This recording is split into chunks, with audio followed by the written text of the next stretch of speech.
When the music stops, please find a seat. You've played musical chairs.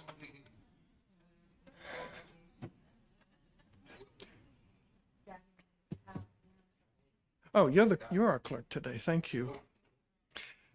Well, numbers of people send their regrets for, in most cases, real reasons, illness and mostly. When the clerk is ready, please call the attendance roll to verify we have a quorum. Chairman Pearson, Here. Vice Chairman Long, Here. Representative DeSimone, Representative Bickford, Here. Representative Nelson, Here. Representative McMahon, Here. Representative Ball, here, Representative Panic, Here. Representative Seidel, Here.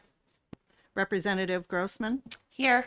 Representative Levesque, Representative Petrino, Representative Perez, Representative Gregg, Representative Gibbons, Representative Raymond. We have 9 in attendance. And a quorum would be 9. 8. Yes. We have a quorum. We have 2 interim study bills to look at. Some people deem interim study as a good way to keep the House from voting on a bill they don't like. They refer to it as death with dignity. I fail to see the dignity in it. I take the phrase interim study very seriously. It means we study it. We have a chance to look further at an issue at hand. We come back here and we vote. We don't vote the bill. The bill's gone. We vote whether we recommend that the subject is worthy of further study or not worthy of further study. That's it. But along the way, good work product can be produced, such as House Bill 1269. It is on the subject of restraints, timeout rooms, things like that. You remember Representative McGow brought that bill to us months ago. We saw strengths, weaknesses. Some of us have since seen a film on it. We've done a lot of in-depth study on it. And I asked Representative Petrino to chair the interim study committee on this bill. He has produced a masterful report. If I didn't know better, I would guess he had been a high school social studies teacher for 40 years. I missed that laugh, you know that? And his report is a whole page long. And he asked me, would he get in trouble for doing it? And I said, probably, but since I sign off on it, we'll get in trouble together. Because what it does is those who read this report with a view of filing legislation, you know, whether we recommend filing legislation or not, you can't stop them. They're going to do it if they want to. They've got a lot of the preliminary work done for them. This is a masterful report. So you all should have received it.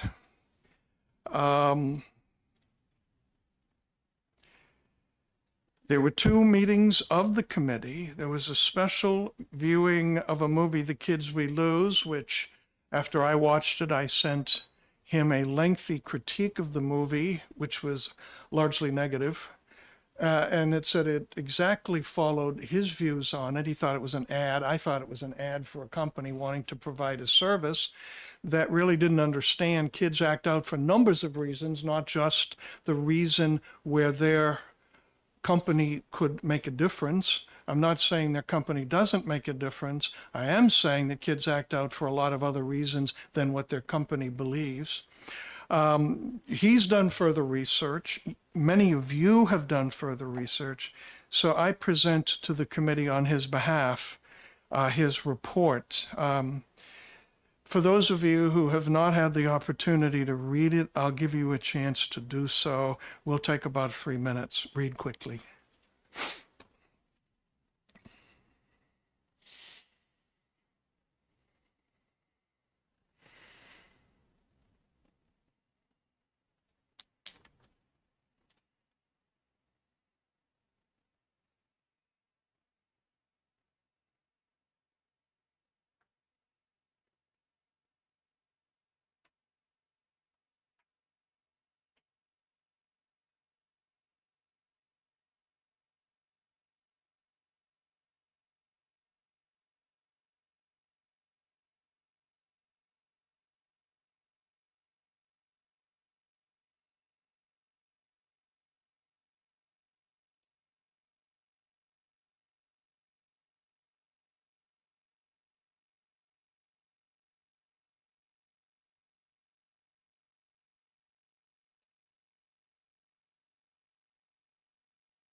Looks like just about everybody is finished. His recommendation, as you can see from the bottom, is on the one hand, he believes the Chapter 126U, limiting the use of child restraint practices in schools and treatment facilities, was appropriate as we have it. However, he saw that there may be future legislation regarding cameras in seclusion areas.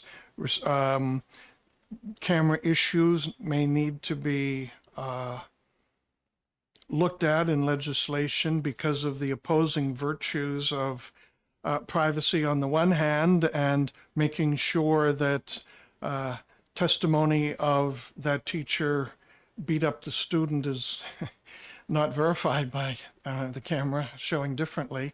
So there's that one issue, the whole issue of cameras and investigations, and also the possibility that we may have a willing school district or two to pilot different, what might be considered best practices before any further legislature. So his report is before you. I will be submitting that as the committee report if it is so voted.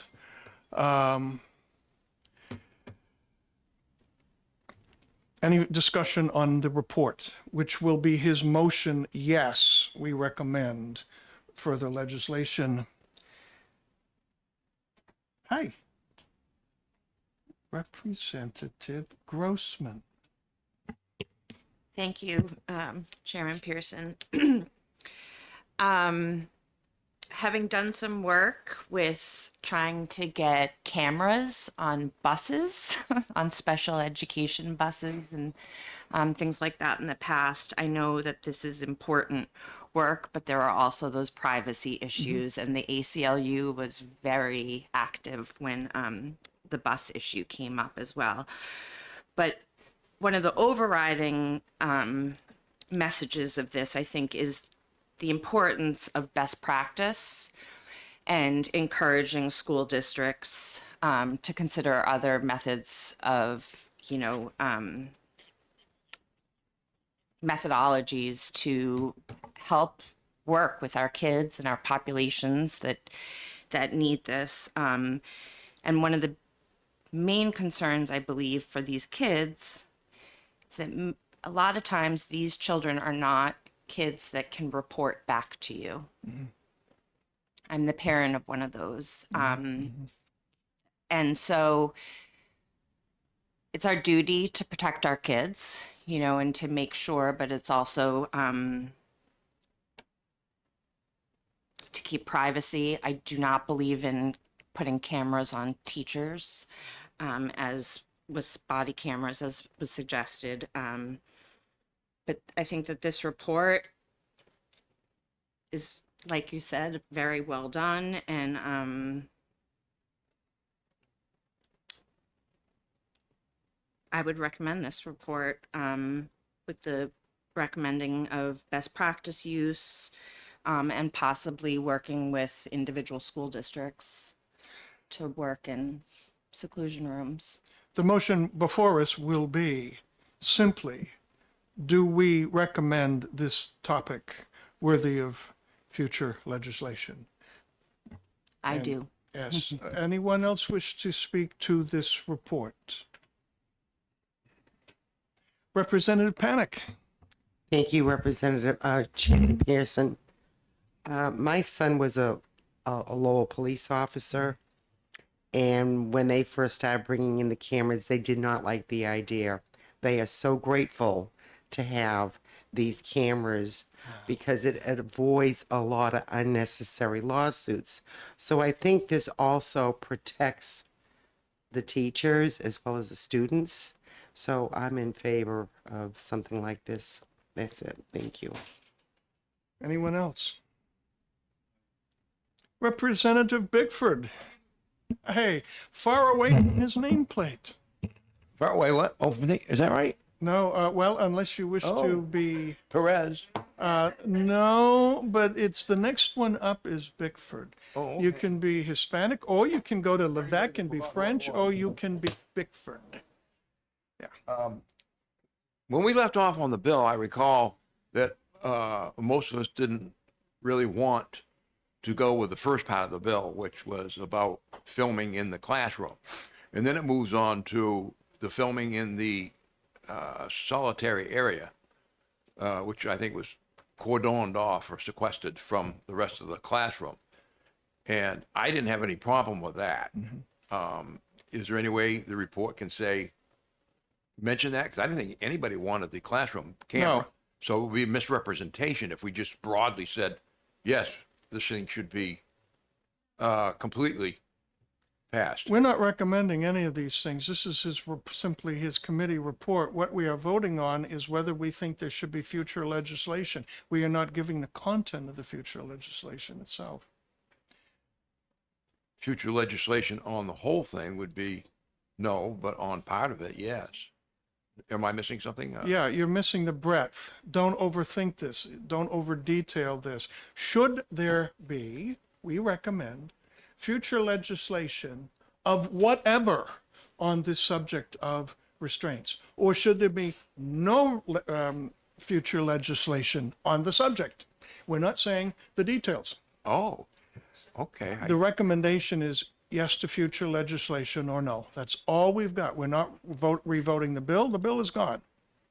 He's discussing Yeah, some that things. part in his I know, committee. but somebody's going to pick this up and utilize it Sure. to get further. Why not? Somebody can say to the And say, well, contrary. look, they've agreed to use cameras in the classroom. Who did? Nobody has. No. No. It's not what this is. This is interim study. It's not committee voting on a bill. The bill's gone. Okay. Okay? I guess. Representative Grossman. Just to speak to what Representative Bickford, they do recommend to what you were saying about how the discussion of not universal classrooms, but that it's designated. One possible compromise may be to permit cameras only in designated seclusion areas. That's in the end of his. I think that's what you're speaking to, right? Yes. Okay. And But it may it be. is a recommendation within that. Maybe not. Representative De Simone. Thank you, Mr. Chairman. I fear that we're going to lose the act of which we are commissioned to do in this case. We are to here decide whether this committee report is conducive to us stating and only stating to refer for future legislation. Whatever that legislation may or may not be will be decided in a committee hearing and vote at that time. We're not in this report trying to tell anybody that they should create legislation, and if they decide to do so, what that legislation may mean. My reason for agreeing to interim study, I had many. But one of them was there was no fiscal note on the bill. We cannot go against our constitutional 21A. 28A, Oh, 28? which is no funding, no mandate. It would have been an unfunded mandate for the state to say, you shall have cameras. That was the first thing that I had a problem with. The second thing that I had a problem with was putting cameras in various areas of a classroom of a school may envelop kids who are just the average student doing nothing wrong going from one classroom to the next, and it may or may not be useful. The other thing that was never discussed is the kids who would benefit from a video of their situation at the moment that caused them to go there, yet the bill itself didn't speak to that. And those kids may be nonverbal. They may be verbal, but not able to express themselves at the moment, so forth and so on. So there were too many conundrums as I saw it. And that's why I thought interim study would help. During the interim study, my questions really went unanswered. So if there is future legislation, that's not what we're deciding today. We're saying, sure, why not? If somebody wants to do it, let them do it.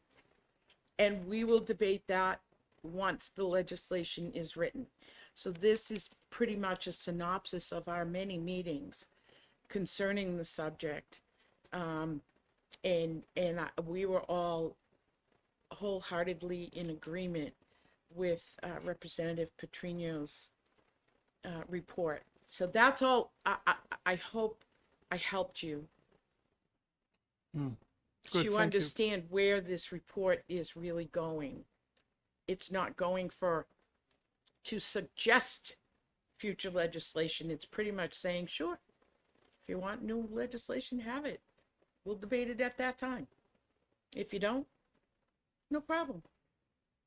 Any further discussion on the report? Chair would entertain a motion to vote yes, we recommend future legislation. Who will make that motion? Representative I'll make that motion, De Mr. Simone, Chairman. Representative Long, you want to second it? All right. Any further discussion? When the clerk is ready, please call the roll. Chairman Pearson, Yes. Vice Chairman Long, Yes. Representative De Simone, Yes, Representative Bickford, Yes. Representative Nelson, Yes. Representative McMahon, Yes. Representative Ball, yes. Representative Panic, Yes. Representative Seidel, Yes. Representative Grossman, Yes. Representative Levesque, Petrino, Perez, Gregg, Gibbons, and Raymond are not in attendance. It's 10 yeas.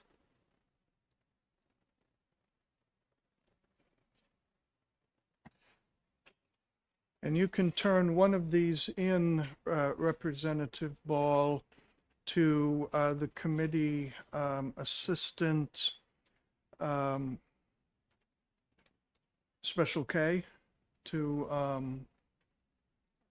be, one of them is the report that has to go in officially. I don't know whether there's one that's a keeper in the folder, but whatever the clerk does to say we've just passed something. Okay, that ends our work on 1269. We go next to 1590 and open the work on that. That is relative to, all right, let's get the right folder. Relative to the training regarding child abuse and neglect for licensed physicians, advanced practice nurses, and physician assistants. It was House Bill 1590. And Representative Long, I believe you chaired that subcommittee. I did. And you looking for a motion?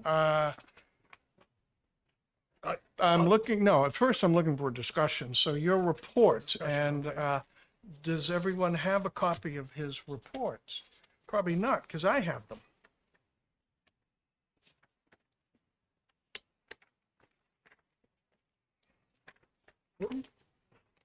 Three, four, and one for the kitty. I'll give the kitty the one. One for the kitty. So,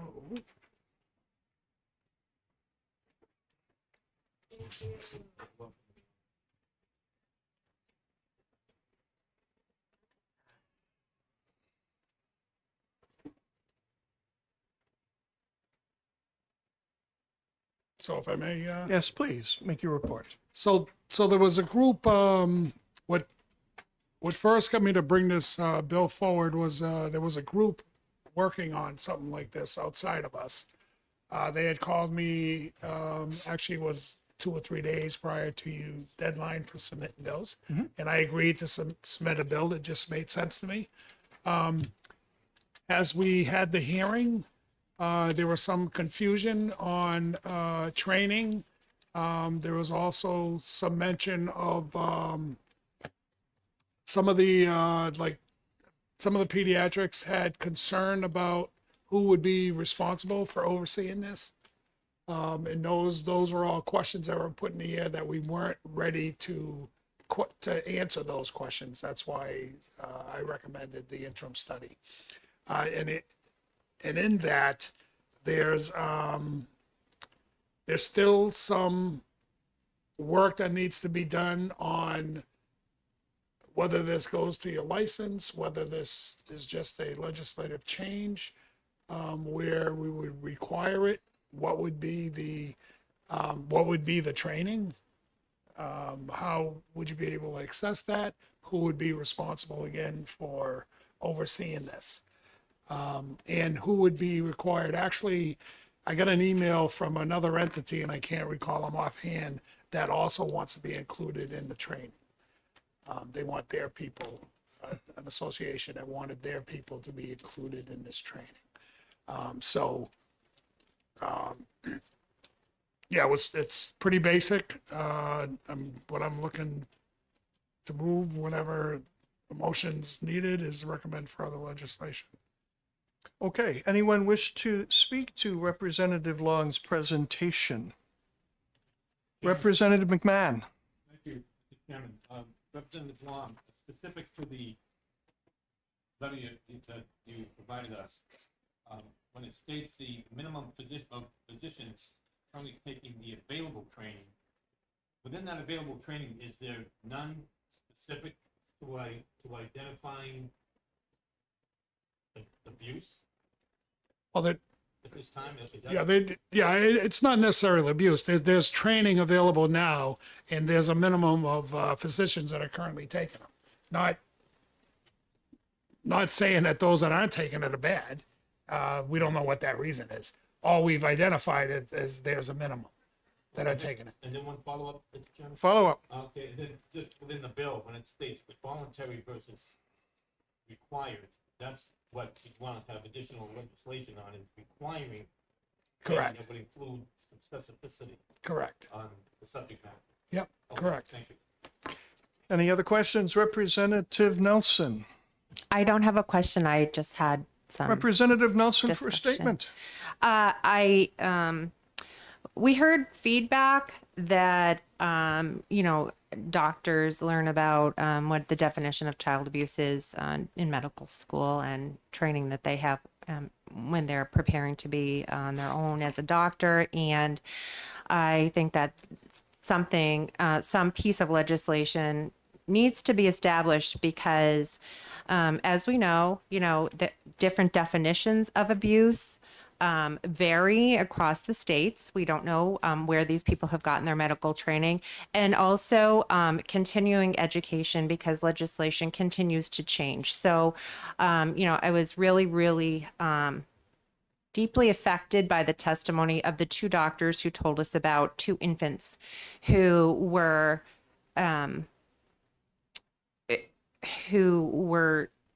changed for life because the first time the abuse wasn't reported, and if it was reported, maybe there would be different outcomes for those children. So I think that it's really important that we continue to figure out what type of wording we're going to use in legislation so that we can have this happen. Any other committee member? Representative Grossman. Thank you, Chairman Pearson. I absolutely think that this should be recommended for further legislation. But I received some information from that group that there is a potential pathway, and it's through licensure. And if I can just read for suggested future Sure. legislation, the New Hampshire chapter of the American Academy of Pediatrics has written a letter requesting that education as outlined in HB 1590 be mandatory, and this has been supported by the New Hampshire Academy of Family Practitioners. There is already an established pathway by which such training could be made a mandatory condition for licensure. This is how training in opioid prescribing was made compulsory several years ago.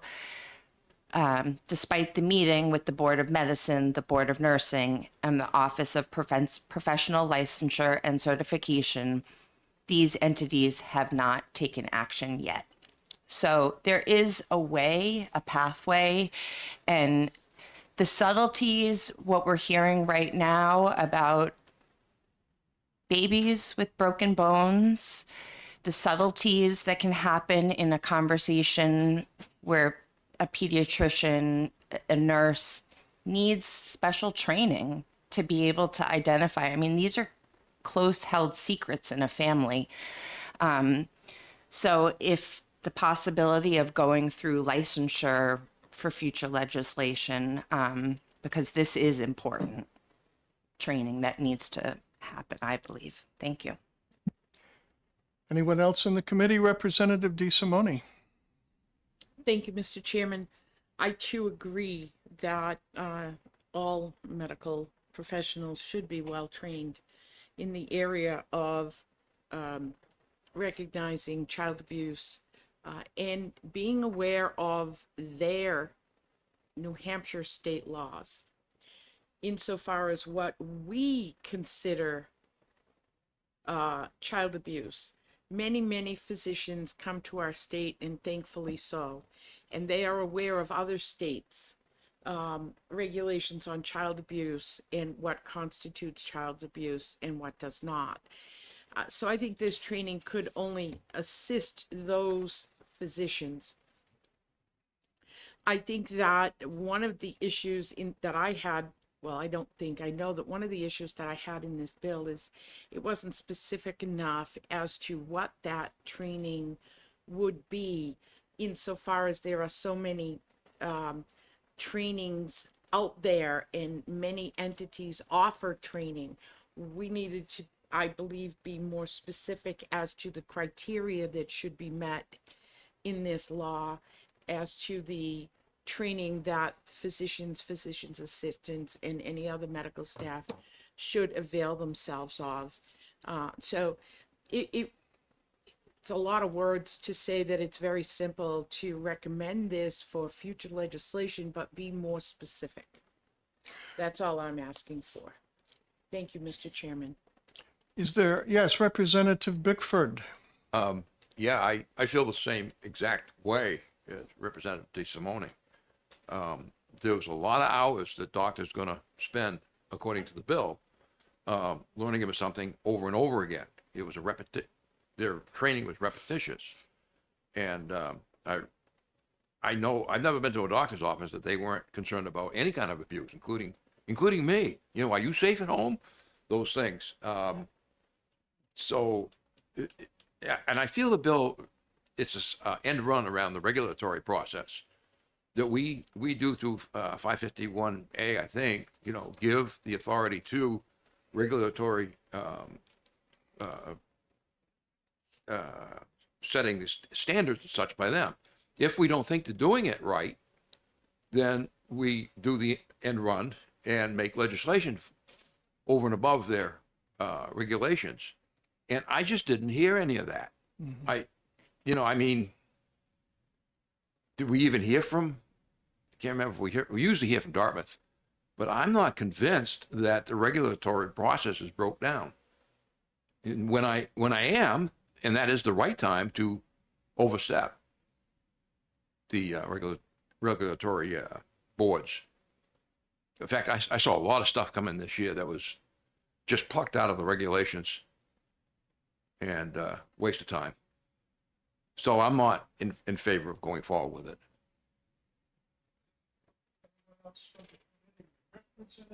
Representative Nelson. Thank you, Mr. Chairman. And I'm sorry, I'm a little out of practice. I don't think I said thank you, Mr. Chairman, when I made my last You could buy statement. a book of 5 and thank me profusely several times, and then you're good for the rest of the day. How's that? Okay, thank you. And I apologize again to the committee too. Sorry about that. While I agree with what Representative Bickford is saying, and, you know, certainly we, you know, want to make less laws than more laws. We did hear about children being hurt or killed, and I don't want to sit and wait for another year or 2 or 3 years to see if self-regulation is going to change that. Anyone else on the committee? Second bite of the apple, Representative DeSimone. Thank you again, Mr. Chairman, and I apologize for if anybody thinks this is a waste of time. My daughter was for 12 years a pediatric nurse at Children's Hospital in Boston. My daughter is hearing impaired. My daughter was in the emergency room one day when parents came in with an infant, and the infant was on its route to being diagnosed with failure to thrive. When my daughter, being hearing impaired, and that's why it's relevant to this discussion, she was watching over at the parents, and she reads lips. She saw one parent telling the other parent, geez, I wonder if they're going to be able to find out that I've been doing cocaine a lot, even though I'm breastfeeding him. So anybody who knows much about cocaine is when you put it in your mouth goes numb. And that was one of the reasons that this child could not suckle. The child was now, or the infant was now losing weight because the infant could not suckle. They tried a bottle, blah, blah, blah. So my daughter saw this and she looked over at the doctor and she said, "Can I see you outside for a minute, please?" They went outside the room. She said, "Can we do a toxicology on that baby?" And the doctor said, "Why would we do that? I didn't prescribe anything. I don't see anything in the record of this baby receiving any medication." She said, "Could you please just do it?" The doctor, typical of most doctors, listened to the nurse and said, "Why not? I can't figure anything out." And he said to her, "You know, doctors practice, nurses do. We'll do it." They did it. They found cocaine in the baby's system. It was child abuse. The baby's life was saved. My point is that it's, you know, we put doctors, and in most cases, rightfully so, on such a high pedestal, and they deserve it in most cases. But they're human. And maybe an update of this is abuse, that's abuse, the other thing is abuse, will help the doctors. I don't see this as punishing a doctor or trying to take time out of a doctor's life. I see it as assisting a doctor to do the job that they honestly want to do as well as they can possibly do it. Would it have been normal protocol when an infant presents with failure to thrive to do a tox screen? Not always, from what I hear. They go through multiple steps in the treatment of the infant, and that could be a part of it. I'm not a doctor, so I couldn't tell you. But I do know that my daughter, seeing what that person said and discussing it with the physician, created a situation where the child wouldn't have to go through enough or too many tests and so forth and so on. And luckily, the one test that they did, which was less invasive than many others, worked. But again, I just think that doctors, nurses, PAs, and so forth, they work so well together. It's a great thing, but again, they're human. Something could be missed, and we can't afford to be lackadaisical about that and just say, it is what it is. We have to at least afford them the ability in their retraining every so many years, and they do have to do some of that every so many years. Every year, and in this case, it would be every 2 years. They have to do it anyway. This can be just incorporated in one of those training sessions, is all I'm saying. I'm going to take the authority that the chair has and ask if there is anyone in the audience who would make no more than 3-minute presentation in favor of our recommending for further legislation. You get 3 minutes, no more. Don't deep dive. Just give us, state who you are and what your credentials are. If you wish, you don't have to do that. Anyone wish to do that in favor of further legislation for this?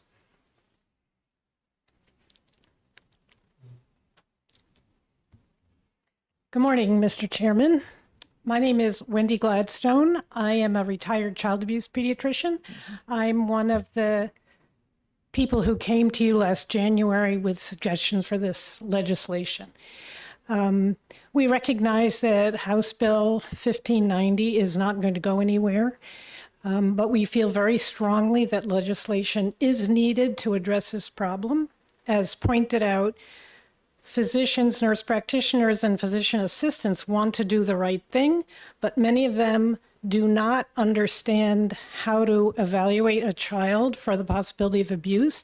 They don't know that we provide in this state 24/7 help from a system of specialists who can help them out when they get stuck. They don't understand how the laws in New Hampshire work, even if they were trained in this state, but certainly because many of them were trained elsewhere, as has been pointed out. Since the original proposal of House Bill 1590, there has been written a 2-hour, self-paced, online, free, continuing education course for physicians and nurses and physician assistants, which gives them the credit they would need to have 2 hours completed every 2 years. Dartmouth is willing to give to the Office of Professional Licensure and Certification notification of which people have completed that training. So there's a system in place for it to all happen. It wouldn't cost a medical provider anything, and it would be part of the education they're already required to have. However, we've had this course available. We've sent out announcements to 5,000 providers, and 60 of them have taken the course. So clearly there needs to be some sort of impetus to get more people trained in this. And that's why we think legislation is needed. Have you approached OPLC with a presentation suggesting that through licensing, something is more than encouraged? Yes, we spoke to the Office of Professional Licensure. They deferred to the Board of Medicine and the Board of Nursing. The Board of Medicine and the Board of Nursing have not taken action, despite the fact that we presented to them with the same information we presented to you, which is that children are being injured and are suffering, and in some extreme cases dying, because it's not recognized that they're being abused and they're being returned to abusive environments. Representative Grossman for the witness. Thank you, Chairman Pearson. So would you suggest that that 2-hour training going forward, maybe for next session, since we already have an online training, it's just getting providers to take it, to access it. If they're required through licensure, they'll take it. Is that a suggestion that you would make, or that specific training? Our recommendation would be that there be a requirement for 2 hours of training that's accredited, meaning that it follows evidence-based practice, and that it covers the topics that are considered important. When I go to my family practice physician for my annual physical, I consider what I'm given is substandard. Not because of the training of the practitioner, not because of her sincerity, but because she tells me she has a limited amount of time. She shall use no more than that, unless I code. Might I suggest that another place to attack is those for-profit medical facilities that say to young doctors who will practice with these huge groups because they've got to pay off their student loans, that maybe a 15-minute visit for something or a 45-minute annual physical is malpractice on its face, and it may not be allowed in this state. The only reason I get good medical care is because I'm part-time CEO of a medical facility. By law, my wife cannot treat me. So I go outside, and I have changed doctors several times. And when I say to them, you know, this is not enough, their response is, we know. And maybe certain things that are missed wouldn't be missed if they were allowed to treat the patient the way the patient needs to be treated and not the way the people sign the check demand they do it. There was a question in there somewhere. That might be a line of attack, because people who don't spend much time miss things that they were trained to see. So if they're going to look for this, what don't they look for? Thank you for your testimony. Does anyone have a question of the witness? Seeing none, thank you again. I'm going to give a minority report here. It is important that physicians, nurse practitioners, and physicians' assistants with direct contact with those of tender age know the signs to look for. Having done a spot check of medical schools, I can tell you that this is on the curriculum everywhere I looked. Having done a spot check with physicians, nurse practitioners, I've not spoken to any physician assistants. I can tell you that without exception, each person has been trained in what to look for. That they've received the training, that they don't need further training. They also indicate, and believe me, I live in a house with this, there are required CMEs, continuing medical education, hours each year. Lots of them. Which one is you going to drop in order to put this one in? Or you are going to add 2 more hours to people who already come home tired from a long shift and now face more medical education credits that have to be done by a certain time. Where will these extra hours come from? It's not a matter of money, it's a matter of time and extremely busy and very tired and overworked people. A physician serving in the New Hampshire House of Representatives said to me that a New Hampshire-based study indicated that while further training might improve knowledge about recording requirements, there is no evidence that this actually happened, that the number of reportings actually went up when another group of people took continuing ed. In other words, if it made a difference, it didn't show up in the data. Another physician wondered if there was training in existence that has a demonstrated evidence-based effectiveness. In other words, sounds good. Where it has been done, is it working? I wrote down here, doctors should be required, or should be, people employing physicians should not be allowed to let doctors do substandard care because of the clock. Maybe that is the approach. Maybe more would be seen and not missed if they could have the time to look over. So for that reason, I am a no on this. I think a lot of good stuff has been brought up. I don't think the problem lies with legislation unless the legislation has to do with hours a doctor or minutes a doctor is allowed to see somebody. Is there anybody in the audience who would now wish to speak negatively towards this? Okay. So that's my minority report. I'm going to vote no, not because of I don't care, but because I don't think this is the way to do it. And that's just what I'm going to do. Representative Long, talk me out of it. Yeah, well, I'm not going to talk you out of it, but my 18 years as a state rep, I've seen this all too often. The two constituents that get sidelined are elders and infants. And I'm hearing, they're already busy. They got the extra hours. Those are the people that could speak. But we also heard that children are dying. Children are being abused more because of we haven't identified it, whether they wanted to or not.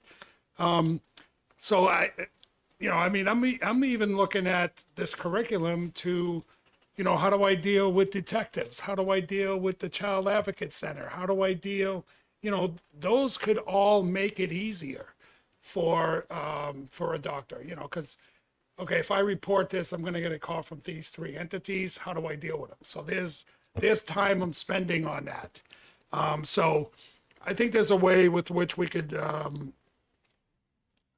be assured that they're all trained in the way we believe they ought to be trained. And that belief would be in a quicker addressing for the child development purposes that the child's being neglected or abused.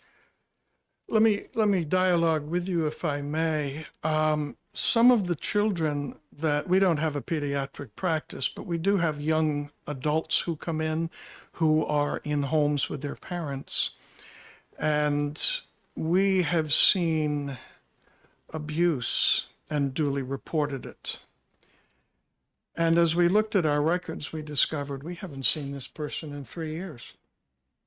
And the abuse could have happened in that period of time. And let's say that person didn't come in 3 years later, but abuse started, and because the person didn't come in, and now there is abuse, it sure ain't the doctor's fault in this case. So I am wondering if the scope is not just that physicians need to be trained, but football coaches and bandmasters and other people who in the schools may have more contact with children and are much more likely to see abuse and neglect than a physician who might see the kid annually if we're lucky. Would you suggest that that's a broadening way to go to future legislation? Yeah, I think what we're addressing is medical experts, people that are in the health industry. Coaches aren't, other people aren't. So I'm not. I mean, I don't believe that's debatable. It's at a further, if further you want to set up some training for coaches, go for it. I'm looking at the touch and base on the medical experts. That's what I'm looking to gain here at the very least. Well, with two people not of my political party but have MDs at the end of their name, telling me they don't see the value of this, but they do see other people with much more regular children contact. I wonder if this is any effort that's going into this is going in the right direction. So that's just my response. Representative Grossman. Can I pass my turn to Representative Nelson, who is but to piggyback, she had her hand up. To piggyback on what Representative Long was saying, Representative Chairman Pearson, the sources you went to were physicians. Those are the people we're requiring this training of. So In both cases, they're retired. This would not be for them. but what about the kids? Mhm. And I agree. And we're not talking about abuse. We're talking about lives, Uh-huh. kids that die. I agree. So if we know that there is training, that there exists a training that's no cost, we know that child abuse and neglect exists, why would we not want to do everything in our power to prevent it? I would want to suggest that we did not see any data that would say, for example, when it was discovered this child had been abused, some of the broken bones clearly go back 3 years, 4 years. And the child had been seen by a medical provider during that period. Therefore, they missed it. Versus this broken bone is 2 or 3 years old, and there is no record of this child having gotten medical assistance during that period. In other words, I want to see what is the extent of the problem being medical providers missing something when it wasn't in front of them to miss or see, because otherwise we are saying they, in this case, missed it. They didn't have an it to miss, but the teacher did. The coach did. That's what I'm saying. Representative Nelson. Thank you, Mr. Chairman. Actually, this is a good segue into what I was planning to say. My husband is a hockey coach. My son is involved in a hockey program that is a part of USA Hockey. My husband has to take several hours of units of training and education on all sorts of things, safety within the sport, identifying abuse, et cetera, et cetera. Every year to be recertified as a coach for USA Hockey. So personally, I do not think it is over and beyond what should be expected for a doctor to spend 2 hours every 2 years to prevent the death of one child. We know that there are several advocacy groups that are also asking for additional mandated CEUs to prevent other horrible things. And I am suggesting how many hours of CEU should be mandated more than what we have now? Because these others that I've heard have made a good case too. Representative Bickford. Thank you, Mr. Chairman. What Representative Nelson said is it's required by a certification, which is a regulatory board, as I pointed out, Okay. and not by law. So, you know, that coaching stuff is done without a law. And I'm concerned that we're not utilizing the regulatory boards or those that want this sort of thing, more hours, which are sometimes arbitrary. Are they actually, do you really need that much? I don't know. So why would I legislate it? You let the people in the know that have the knowledge to do the regulations. And that's the whole point of a board. Representative Long. Thank you, Mr. Chairman. So the bottom line here is we don't have the people present we need to talk to. That's the insurance companies. Okay? Because the time allotted to doctors, the insurance says, here's what time you got. All right? And they're not here represented. So the bottom line here is a matter of the best interest of the child, the best in their development, and not asking them not asking them how much time they have, because it's the insurance companies that are giving them that time. Would you advocate criminalizing insurance companies? Oh, big time. Representative DeSimone. Thank you, Mr. Chairman. I'm going to align a little bit more bottom than Representative Long, and here's the bottom line. As far as I see this future legislation, this is not legislation that is geared to discipline a physician.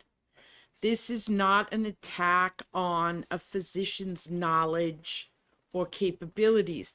This is simply because we all know that our laws change frequently, specifically could change on an annual basis.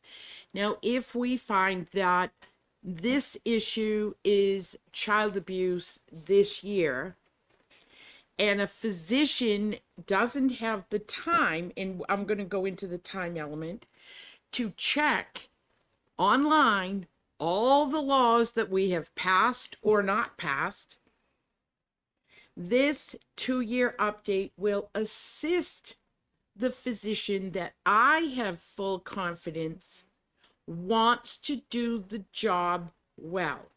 They want to have the information necessary to protect their patients. This legislation, if it is done correctly in the future, could assist the physicians, not attack them. I don't believe that any physician is out there to not do their job. I think that this is going to enable them to do their job better.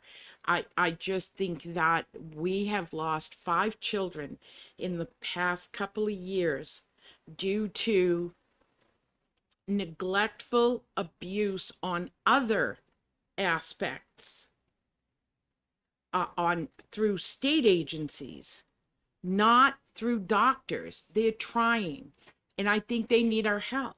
And I think a 2-hour update every 2 years may be difficult for them, but I don't think it's too much to ask when we could have a child live beyond the age of 3 or 5, which is 2 of the specific deaths that we've had in the last 2 years.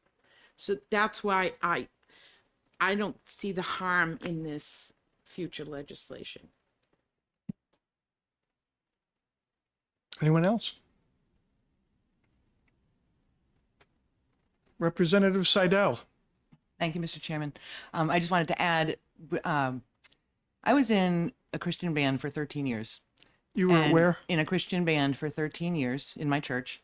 Okay. One of the requirements for me to remain in the band, and all of us in the band, was every year we had to take an abuse course. So we could recognize abuse and how to deal with children in order to just sing voluntarily. So this I see as one more tool in the toolbox to help our physicians, not hinder them. That's all I have to say. Okay. Would somebody make a motion, or did you already make the motion? You move. I move to recommend further legislation. Okay. Representative Long moves further. And who's seconding it? I'd like to second that. Representative Grossman. Would the clerk please call the roll? Chairman Pearson, Having made my point, I vote yes. Vice Chairman Long, After listening to the chairman, I'll vote yes.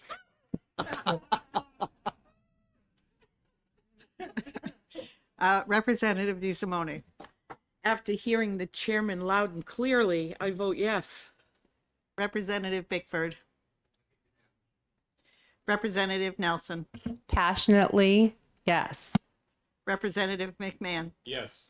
Representative Ball, yes. Representative Panic, Yes. Representative Seidel, Yes. Representative Grossman, Yes. Representative Levesque, Perino, I'm sorry, I can't say it. Carino. Perez, Greg, Gibbons, and Raymond are not present, so the vote is 10-0 in favor. 10-0. And Representative Long, if you would turn in your report with the motion, we recommend further legislation. And for the record, I stand by everything I said, but I also stand by everything you said. And in the narrow focus, that's why I voted yes. In the broad focus, we're just beginning on this. So whoever's going to be on the group that files legislation, make it narrow and make it broad, folks. Who are you pointing to? Yeah. You guys already got your team formed? Good, good. Then I don't have to come and testify before it. Well, we're done, and we're done for 2 years. Those of you who are running for the House again, best wishes. If anybody happens to be running for the Senate instead, best wishes. We need our plant over in the other place. Yeah, we do. I'll be that one. And those of you who are not coming back, it's been a joy to serve with you for the last 2 years. We're adjourned.